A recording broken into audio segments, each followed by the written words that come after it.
Is this a great game or what? With the Hall of Famer, my dad, Tim Kurkjian. I am Jeff Kurkjian, and for once, I am the one causing trouble by being on the move. I am in Las Vegas, Dad, sitting currently in my old radio station studio that I drove to because I didn't want to wake up my daughter because we're recording this little after 5:30 a.m. Pacific Standard Time. Oh, so you're not even at home. No, I'm at the podcast Got or it. the radio station Beasley Media Group in Las Vegas where I used to work. Right. And I commandeered one of their empty studios in order to get this done. So I've got an American flag behind me, a Las Vegas Aviators jersey behind me, and bloodshot eyes because it's so early, even though I work in the morning always. Dad, you even noted that I look terrible. And you're not wrong about Jeff, it. I hate it when people say you look really tired because it's just like saying you look really old, and you don't. You Right. just look a little tired this morning, and that's okay too, Jeff. There, Bloodshot eyes. I don't know how to. I need some drops or something. no worries. We're all good. But we've got an episode loaded up for you. Hey, tomorrow, Hall of Fame baseball pitcher. We've got Tom Glavine, who's going to be joining us. He is fantastic. We can't wait to share that interview with you. It'll be on the stream tomorrow, so make sure you're listening and subscribe wherever you're listening right now. Tom Glavine, of course, will talk about baseball, but he's also going to talk about golf. But since we're right in the middle of the NHL playoffs, Tom Glavine, who was a great amateur hockey player and I'm sure could have played in the NHL had he chosen to, instead is a Major League Hall of Fame baseball player. He will join us and talk to us about hockey, which you and I don't know anything about. So nothing. Very excited about that. And the other thing I was excited about this week, Jeff, since this is a father-son podcast, is that Cody Clemens, one of the sons of Roger Clemens, played his first career game at Fenway Park, where, of course, his dad was such a star for so many years, arguably the greatest pitcher in the history of the Red Sox. So Cody, who, as you know, has been around, played for the Phillies and others, he played at Fenway Park for the first time, and his dad was there, and Cody Clemens hit a home run in the first game he ever played at Fenway while his dad was watching. I mean, seriously. Only in baseball can things like this happen. How cool is that? Well, Dad, I thought it was very cool, too, because I was down at spring training a couple of years ago, and I interviewed Cody Clemens for my radio station in Philadelphia when he was a member of the Phillies. And I just had this beautiful moment of thinking to myself, wow, how many times did my dad interview his dad? And now here I am interviewing his son. Right. It's pretty neat. It's really neat. I was trying to think, Jeff, what's the comparable of me showing up at something for you and you doing something truly amazing, like hitting a home run in a game at Fenway when your dad is there to watch you in that stadium for the first time. So, I came up with a list, and it's a serious list, Jess. So I'm gonna. Oh, okay. It is. All right. So number 5 on my list is when you played Nicely Johnson as a sophomore in high school. You got the part over a senior, if I'm not mistaken. Mr. I took a chance on you, and you absolutely killed it. And I will never forget how great an ovation you got after Sit Down, I'm Rocking the Boat. And then after, during the curtain call, it was pretty cool. You remember that well, right? Yeah, I remember that very well. And that was one of my favorite roles I've ever played in theater. Watching you guys perform, whether it's baseball, basketball, on stage, whatever, true. That's what I'm here for. All right, Good point. Number 4 is when you spoke at the Newhouse School in Syracuse at graduation. Remember, you didn't even have all the numbers to get into Syracuse, and they got you into Syracuse because of all your extracurriculars, including playing Nicely Johnson. And I watched my son speak at the Newhouse School at graduation. That was pretty darn cool. Number 3, you sang the national anthem in Cleveland on a Sunday night game. And I was scared to death. The only time I've ever been afraid that you might fail, because this was a big deal. And you went out there and crushed the national anthem on the night 5 minutes before they played a major league game with 35,000 people watching. You were terrified, were you not? I was very nervous. I performed my whole life. I've never been that nervous for any performance because, I mean, the weight of it, one, it's our country. Two, it's the city I live in and was doing radio in. Three, it's my dad is right there recording, my mom right there recording and being so the pressure was high because you don't want to be, and in this day and age of social media, Dad, I didn't want to be the next person who's videoed screwing up the national anthem. You would have been clobbered, and then I would have been clobbered. But I was Exactly. I was clobbered anyway, Jeff, because people who aren't watching, I was taking a video of you singing the national anthem, and I was taking it like this because I'm an idiot, but it doesn't matter.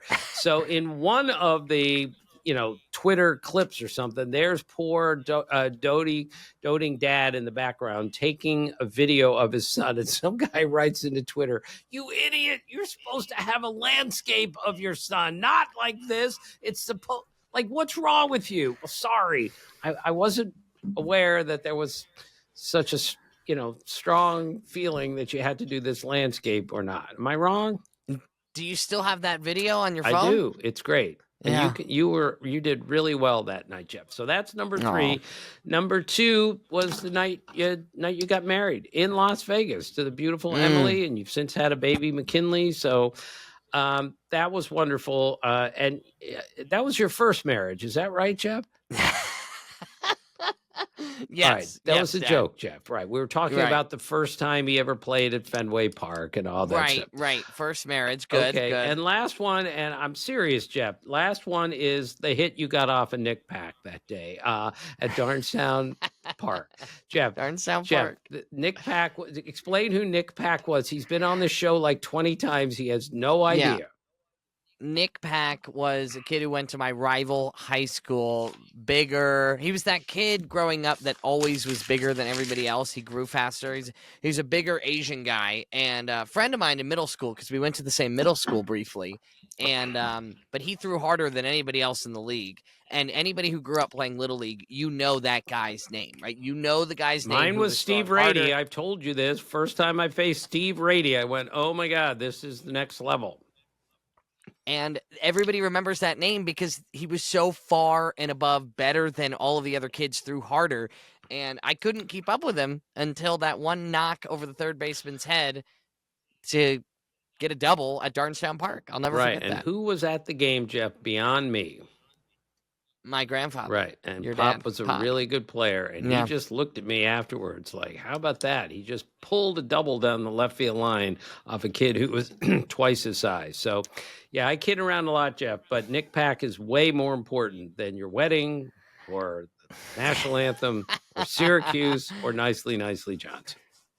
That's funny. Well, thank you, Dad. I really, that was a very self-serving list for me, and it's nice to travel down memory lane with you, so I really appreciate it. Sure. So let's jump right into the takeaways of what's going on in Major League Baseball right now. Okay, Jeff, every week is different. The Mariners played really, really well the last week, and through Sunday, 20-13, and Jorge Polanco has been their best player. They signed him as a free agent, or traded for him, or they acquired him a couple years ago. Last year, he hit .213 with a .651 OPS. That's not good. They were expecting a lot more. This year, through Sunday, hitting .380 and an OPS of 1.203. Again, Jeff, we talk about the light going on for these guys. The light has gone on again for this guy. He used to be very productive. Only in baseball, Jeff, can you really be as bad as he was last year? And then the next year, for the first 6 to 7 weeks, he's been this good. And I'm sure if I went to him and said, what happened here? What's going on? The answer would be, I don't know. But he's found it again. And I love it when people have found it. And speaking of finding it, Jeff, we talk a lot about the Juan Soto trade. This many years later, we've talked a great deal about James Wood, who's a star in the making. C.J. Abrams, who for the last couple of years has really been the best player on the team. And Mackenzie Gore, also included in that Juan Soto trade, leads the major leagues in strikeouts with 68 through Sunday. Wow. So again, I've told you before, Mike Rizzo, the GM of the Nationals, will never be hoodwinked on getting a prospect. And he would not make that trade for Juan Soto unless Abrams and Wood and Gore were involved. And he got a couple other guys who are going to be good potentially someday also. But it just shows you can never judge a trade on the day it happens. You always have to give it a year, 2 years, 5 years to figure out who's gotten the best of it. And I'm not sure there's a way around this. Despite all the struggles of the Nationals, they did really, really well in that deal. Yeah, I mean, at the end of the day, you've got to look at it 10 years down the road, because when so many prospects are involved, baseball is not like the NBA where everybody's playing day one. The best players make it on a team and are starting. Like, these guys need time to bake and become major leaguers. And Pete Crow Armstrong of the Cubs, Jeff, is a perfect example. He's a great defender. We knew that the moment he was called up last year. He can really run. We knew that also. But I was told even this spring, we don't know if he's going to hit. Well, he just hit 9 home runs from April 13th until Sunday, and that was the most in the major leagues during that time period. So he's not a skinny little kid, but he's not a big, strong guy, at least when you look at him. But he's really, really been a good player. And this combination now, power, speed, and defense, is really, really impressive. And I can't wait to see what he ends up being, because the light has gone on for him. We'll see how long it can stay on. Also, Michael King of the Padres had another great start the other day. He is one of the most confident young pitchers, and he's headed for free agency, and the Padres better lock him up because that guy's stuff is great. So another great start for Michael King, and I was amazed by this, but Jake Berger got sent to the minor leagues by the Rangers, who are struggling unbelievably on offense, which just doesn't follow, Jeff. They've essentially been the worst offensive team in the league. And if you remember the first podcast we did this year, I said, I really like the Rangers. They have a potentially devastating offensive team, and the exact opposite has happened. Again, the beauty of baseball, Jeff, just when you think you understand it, you realize that you don't. It's too good of a sport to be predicted. And last thing, and so, yes, with Jake Berger going to the minor leagues, we may have to wait again for the famous Berger King pitcher-batter matchup, which tickles me to no end. I know these things, I enjoy this stuff too much, but you're starting to like it too, right? Yeah, there was a matchup. I believe it was the Yankees over this weekend. Ended up getting scratched, but my friend Andrew let me know. Now, it's Littell, right? Yes. And Schmidt. Right. So it would have been the Littell Schmidt, as in little, what. Gosh. But it was a bit of a stretch. And then it got scratched anyway, so we weren't able to use it, but he was really excited about that. He was trying to make Littell little and Schmidt. That's a double stretch, Jeff. You can't double stretch. But I will tell you, I was impressed with the one that you came up with, that you can't wait for one pitcher to face another. Do you remember that one? Shane Baz against Kodai Senga would be the Bazanga. Bazenga. Right. I got it the first time. Dr. Sheldon. You didn't react the way I wanted you to. Right. Sheldon is one of the great sitcom characters of all time. In fact, I believe the only sitcom character from, say, the last 15 years when a show began that has made my top 10. That's how good Sheldon is in The Big Bang Theory. I saw the Yankees last week in Baltimore, and I talked to Aaron Boone, and we talked again about Aaron Judge, just how amazing he has been. And Booney looked at me and he said, Tim, I'm not exaggerating. He really hasn't gotten hot yet. This is a guy who through Sunday was hitting .423 with a 1.287 OPS. He's been the best player in baseball, and his manager told me he really hasn't gotten hot yet, which is, I believe him, like that 7 homers in 9 game stretch. He hasn't had that yet, which is true. But the thought that Aaron Judge could get hotter and better than this is really terrifying, how good he has been. Agreed? He's a monster. And the fact that Booney says he hasn't gotten hot yet, I mean, what is he going to do, bat 500? Right, good point. And the other, Max Fried has been not as good as Judge, but he's arguably been the best pitcher in the American League this year. 6-0, 1.01. Jeff, lifetime now, he is 79 and 36. That's almost a 700 winning percentage. Wow. And Jeff, I know we don't care about wins and losses anymore. I understand they can be very misleading, but sometimes they're not. And in Max Fried's case, that career winning percentage this is a guy who wins games and doesn't lose games, meaning he doesn't go out there and just kick it away in the third inning, and before you know it, it's 8-0. You got to use your bullpen. He's the opposite of that, which is why he is such an important player in the Yankees, and he's a great fielding pitcher. And let's see, Jeff, if you can remember what his anagram is for Max Fried. You'll never remember, but his anagram, I'll tell you, is Dream Fix, and he has been a dream fix for that Yankees rotation. They're in first place in part because he has been so good. You got a lot of time on your hands. I do, there, Jeff. Dad. Too much time, and now I'm a little bit worried that I have corrupted you, contaminated you, and you're starting to look at things the same way that I do. I repeat, Jeff, don't be like me. You can be way better than this, than thinking of bazangas. Okay? Well, trust me. The other day, I gave my wife a strike call in the affirmative when she asked me a question. You've taught me that since I was a little kid, so I've been ruined since the beginning. Right. She said, "Jeff, are you ready to go?" I said, "Yeah."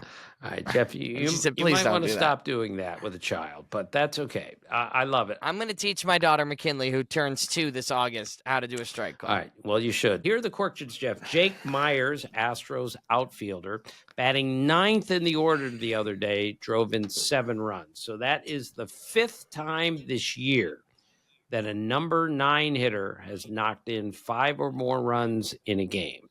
And one of them, of course, was my favorite baseball name, which we're not going to go over again, but Carson Kelly.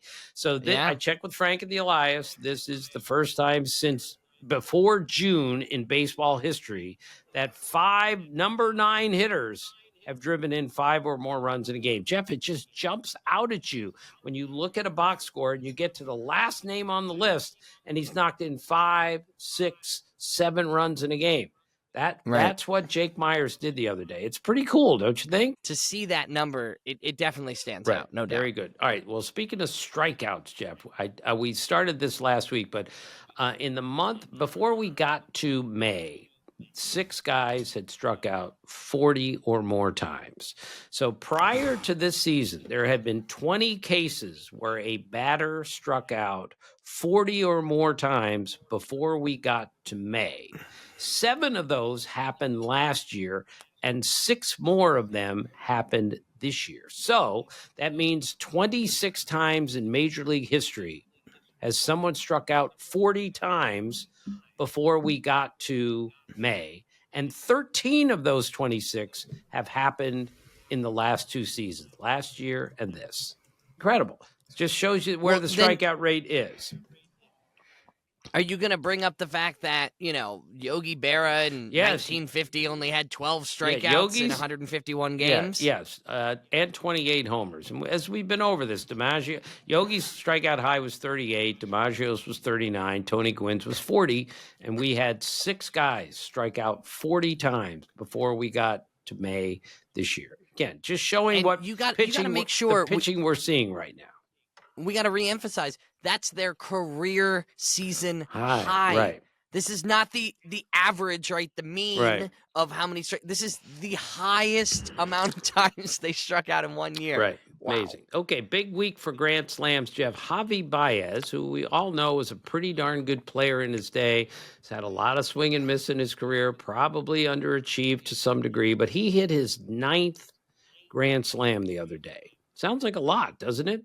Now, again, Willie Mays hit 8 Grand Slams, and Al Kaline, second greatest Tiger ever, hit 3 Grand Slams in his whole career, hit 399 homers. Derek Jeter hit 1 Grand Slam in his whole career. I'm not being critical. I'm just showing you how quirky this is, how can Javi Baez have more Grand Slams than Willie Mays? But it happens. That's kind of the beauty of baseball. And speaking of Grand Slams, Jeff, as we saw, Daniel Schneemann of the Guardians and Kyle Stowers of the Marlins both had a 2-homer game on the same day, and hit a grand slam in the 9th inning to put their teams ahead. And that is the first time in Major League history that two players on the same day had a multi-homer game, and one of them was a grand slam in the 9th inning that put their team ahead. Never happened. Jeff, I say this stuff all the time.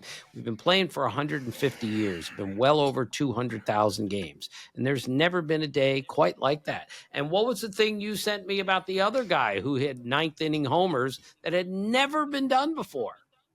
Well, it's fitting that I'm sitting in Coyote Country's studio in Las Vegas, my old stomping grounds, because Riley Greene, not the country artist, but the Tigers, he hit 2 home runs in the 9th inning of a game. And Jeff, that's crazy. That's the first time in Major League history that has ever happened. I love this stuff. I do this stuff for a living, and I was unaware. And I'm still surprised that no one has ever... He is the first player ever to hit 2 home runs in the 9th inning of a game. Amazing. Dad, I'm more than likely going to be interviewing country music's Riley Greene this week at the Academy of Country Music Awards in Dallas, Texas. Wow. And I think I'm just going to I have to bring up Riley Greene of the Tigers with him, because Riley Greene, the country music star, Dad, took BP at Citizens Bank Park before a Phillies game. He can rake. Right, well, he's a good. Jeff, then he knows who the hitter. other Riley Greene is. Has to. You have to tell him what the Tigers' Riley Greene did. We got a lot coming up next on Is This a Great Game or What, including on this date in baseball history and a new Team Tim, Dad. And I have a question about today, our day of recording. That's coming up next on Is This a Great Game or What?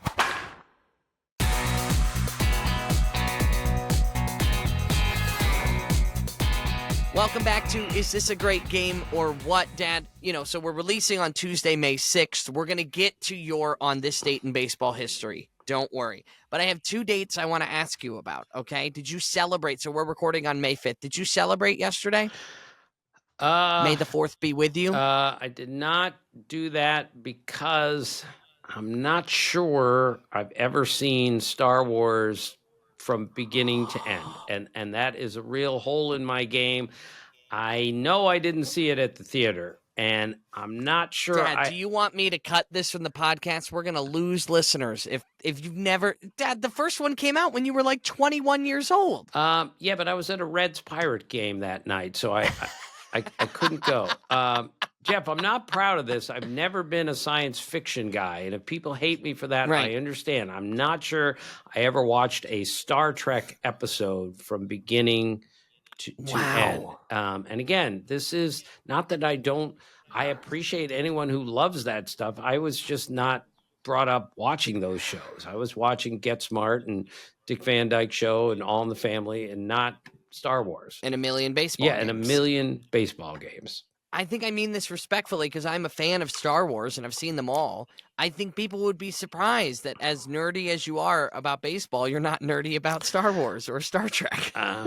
Well, I'm just not real great at science fiction, Jeff. Well, Dad, here's what we need to do, okay? So you have a Disney Plus account. I know you do because the grandchildren come over all the time and they watch Disney Plus. They're all there. So maybe by May the 4th be with you 2026, you can log at least one Star Wars. I think you'll love it. Jeff, I also have a bad feeling about all this because remember a few years ago we did a baseball game, Ravi, Eduardo, and I, and we had to do it was on May 4th. So I had to dress up on the air as Yoda.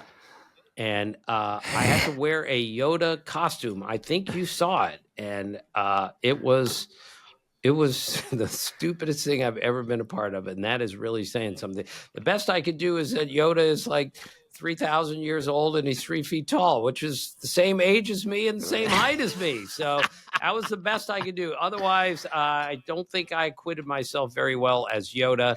And so I have a bit of a blind spot for all of those movies. All right, so that's May the 4th. Now, Dad, today, the day of recording, is May the 5th or Cinco de Mayo. So after we're done recording, are you going to go take a shot of tequila or maybe have a margarita?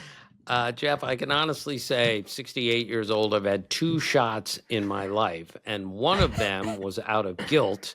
I went to a party, a fundraiser in Scottsdale, Arizona several years ago in spring training, and a bunch of players were the bartenders. So they were these celebrity bartenders. And George Contos, then a pitcher for the Giants, sees me at the bar and he says, "You have to drink a shot here because this is what we're doing." I said, "George, I don't even know how to do that. I'm gonna get hurt. I can barely drink 2 Miller Lights without getting buzzed." And he said, "Well, you're gonna drink this." So out of guilt, I drank I took a shot of whiskey or whatever it was, and it was not easy, but 2 shots. Meanwhile, my son Jeff has had more shots than Kevin Durant, which is just something I didn't know until your senior year in college, but that's okay too. Well, this begs to ask, what was the other shot? It was some watermelon shot that I took with a bunch of friends, and it tasted like fruit punch.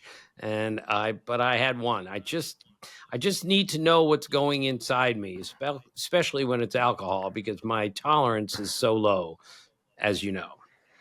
Well, when you're only dieting on oatmeal and no bread, I can understand how your tolerance isn't very high. Well aware. All right, Dad. Well, let's jump into on this date in baseball history. What's going on May 6th? There are a million things, so we're gonna keep it short. Babe Ruth, 1915, hit his first home run on this date. Remember, first guy ever to hit 30, 40, 50, and 60 in a season. When he got to 700, finished with 714. When he got to 700, no one else had half that many. 1926 through 32, he had more homers than the Washington Senators. Think about that for a minute for a 6-year period. Wow. Babe Ruth you could make a case as the greatest home run hitter of all time, but we're not going to go there. So 1982, Gaylord Perry won his 300th career game. Very underrated pitcher. Gaylord Perry won more games in the 60s and 70s combined than any pitcher. If you want to win some money, you go ask that at a bar tonight. And I don't think too many people are going to be guessing Gaylord Perry. He was very underrated.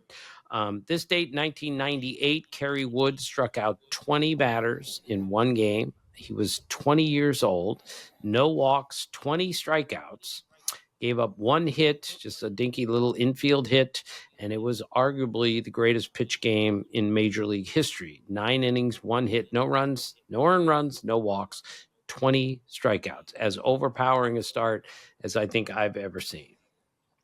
And most important, Jeff, today is May the 6th, and this is Willie Mays' birthday. Willie Mays would have been 94 years old today. And I'm just one of the real privileges of my job, Jeff, is to make sure people who are much younger than me, understand the people that came before them. Willie Mays, for me, just my opinion, is the greatest player that I've ever seen. When he came in 1951, he was the greatest combination of power, speed, and defense that the game has ever seen. And here it is, 74 years later, and I still believe he's the greatest combination of power, speed, and defense that the game has ever seen. And remember, Jeff, he played in New York at the same time as Mickey Mantle and Duke Snider, 3 of the greatest center fielders of all time, and Mickey, who was an equal to Willie Mays in the primes of their career. That's how great Mickey Mantle was. Mickey once said, of those 3 great outfielders from New York, he goes, there were 2 of us, and then there was Willie. That's how great Willie Mays was. Johnny Bench once told me he was magical. He was perfect as a player. Felipe Alou, who was his teammate, said Willie Mays was too good, meaning you just watched him play the outfield, throw. He might be the greatest base runner of all time, him and Jackie Robinson. There wasn't anything that Willie Mays couldn't do.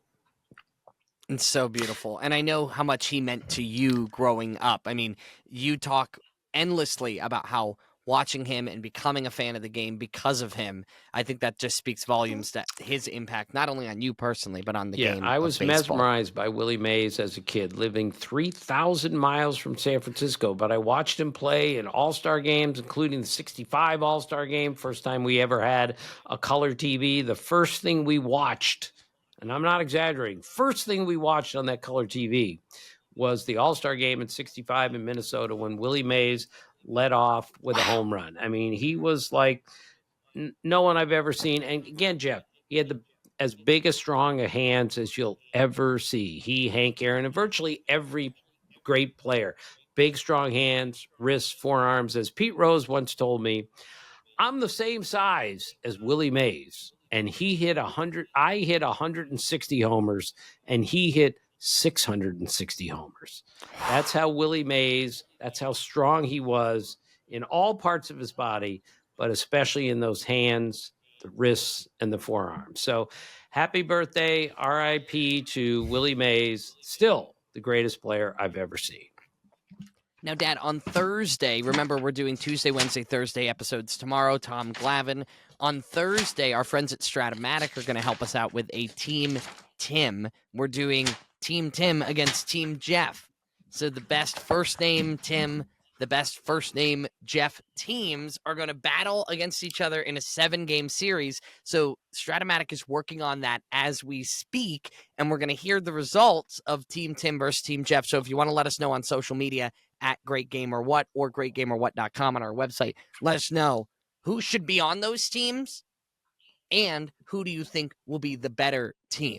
So you can let us know. And on Thursday, we're going to get into that. But, Dad, Team Tim for today, what do you have? Team Tim for today is another gigantic stretch, Jeff. But Ranger Suarez just made his debut. And you named your dog, Emily, your wife, named your dog after Ranger Suarez. So Ranger is in dog training at the moment, which, by the way, he really needs. He's the only dog who doesn't like me. I love dogs. I've had a dog my whole life. Every time I see him, he barks at me. What am I doing wrong here? I mean, I think you never know with puppies. You're either paying too much attention to them or not enough attention to them. You're either looking them in the eyes or you're not looking them in the eyes. Like, you can't do anything right, Dad. So don't stress about it. He's doing much, much better after our trainer came in. So hopefully by the next time you come, it'll be a much more positive experience for everybody involved. Well, in honor of Ranger's training program, I've got the all-dog team, okay? So, oh my gosh. Yeah, so the first baseman is Doggy Miller. Don't pretend to know him, but that's his name. Second baseman is Pug Bennett. Love that. Third baseman is Scotty Ingerton. Stretch there. Shortstop, Sparky Adams. Sparky the fire dog, all that. Butch Husky, one of the outfielders. That's a good one. Dane Orge, outfielder. Aaron Pointer, outfielder. Our pitchers are Len Barker, Jack Russell, Chris Bassett, and Mutt Williams. And if you want to hear the greatest stretch of all time, Jeff, I could not find a catcher. So I came up with Phil Roof. How do you have to say it? Say it. Phil Roof. Phil Roof. That's it. Sorry, Jeff. What have we become? Jeff, this is a grown man came up with that list. A grandfather of 3 came up with that list. A journalist came up with the list whose catcher was Phil Roof. Sorry, Jeff. You could cancel the podcast for the rest of the year after that if you like. I love that list, Dad. I'm going to say that is one of my top 5 favorites because of just how out there it is. It's perfect. Okay, well, what I want you to do is when you get Ranger completely trained, I want you to read him the list, and maybe he'll like it, and therefore he'll like me a little bit more, that the next time I come there, he won't bark like I'm an intruder. Trust me, Dad, when I come home from work, he barks at me, okay? So don't feel like you're the only person being barked at. I'm his dad. I'm the one who feeds him every day. Goodness. All right. So, well, that was beautiful, Dad. What a great way to wrap up today's episode. But I want to make sure that everybody remembers tomorrow on the show, we have another Hall of Famer who's going to be joining us, Tom Glavine. But I love this interview, Dad, because we're talking to him about more than just baseball. We do get into a lot of great baseball talk, of course. But because we're in the middle of the NHL playoffs, we're talking to him. He was drafted to play in the NHL. He was drafted ahead of Brett Hull. How is that possible? It truly is incredible. We talk golf with him. We talk baseball. We talk hockey. We talk life with Tom Glavine. I cannot wait to share this interview with you tomorrow on the podcast and then back with another episode on Thursday. Thank you so much for listening. God bless. And as always, remember, thank you for being a part of our family.